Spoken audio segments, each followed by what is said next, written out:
বগুড়ার দুপচাচিয়া এক বাড়িতে একই পরিবারে হত্যা করা হয়েছে শ্বশুর ও পুত্রবধূকে। মরদেহ উদ্ধারের পর পুলিশ জানায় মঙ্গলবার রাতে কোনো এক সময় জিয়ানগরের লক্ষ্মীমণ্ডল এলাকায় এই ঘটনা ঘটে। নিহতদের ময়নাতদন্তের জন্য শহীদ জিয়াউর রহমান মেডিকেল কলেজ হাসপাতালের মর্গে পাঠানো হয়েছে। ঘটনা তদন্তে কাজ করছে পুলিশ, র্যাব ও পিবিআই এর আলাদা দল। এস.এম. আবু সাইদের প্রতিবেদন, ছবি তুলেছেন মাসুদ বাবু।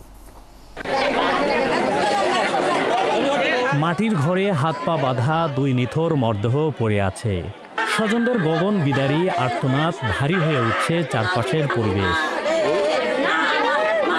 স্বজনরা ও পরিবারের সদস্যরা জানান, অবসরপ্রাপ্ত মাদ্রাসা শিক্ষক আফতাব হোসেন ও তার পুত্রবধূ রিভা আক্তার গ্রামের বাড়িতে বসবাস করতেন।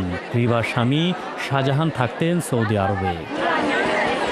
মঙ্গলবার রাতে আফতাব হোসেন ও রিভা যার যার ঘরে ঘুমাতে যান। পরে 7 বছর বয়সী শিশুকন্যা মালিহা মায়ের নিথর দেহ দেখতে পেয়ে প্রতিবেশীদের জানায়।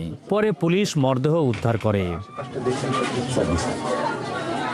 মঙ্গলবার দিবাগত রাতের কোনো এক সময় দুর্বৃত্তরা বাড়িতে এসে হাত পা বেঁধে আফতাবকে দড়ি দিয়ে ও রিভাকে ওড়না দিয়ে গলায় ফাঁস দিয়ে হত্যা করে নগদ টাকা ও স্বর্ণ লুটের অভিযোগ করেন স্বজনরা।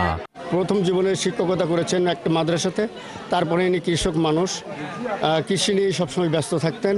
কেন মারছে, কি জন্য মারছে, ইনাদের যেন সুষ্ঠু বিচার হয়, আমরা এটাই দাবি করি। এখানে কি পরিমাণ মালামাল এটা আমি সঠিক চেয়ারম্যান হিসাবে জানি না, তো আমার ধারণা তো ওনার অনেক বাসাতে অনেক কিছু গরু বাছুর আছে, সোনা দানা আছে, টাকা পয়সা আছে। পুলিশ বলছে হত্যার সব ধরনের কারণ সামনে রেখে তদন্ত শুরু হয়েছে।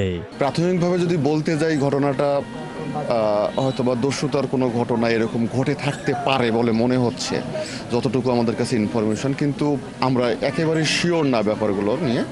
এখানে অন্য কোনো শত্রুতা আছে কিনা বা ঘটনার ভিতরে কোনো ঘটনা আছে কিনা, এগুলো তদন্ত করে ভালোভাবে বলে জেনে শুনে তারপর আমরা কমেন্টস করতে পারবো। বগুড়ার পুলিশ সুপার জেদান আল মুসা, র্যাব ও পিবিআই এর সদস্যরা ঘটনাস্থল পরিদর্শন করেছেন। এস.এম. আবু সাইদ, ৭১, বগুড়া।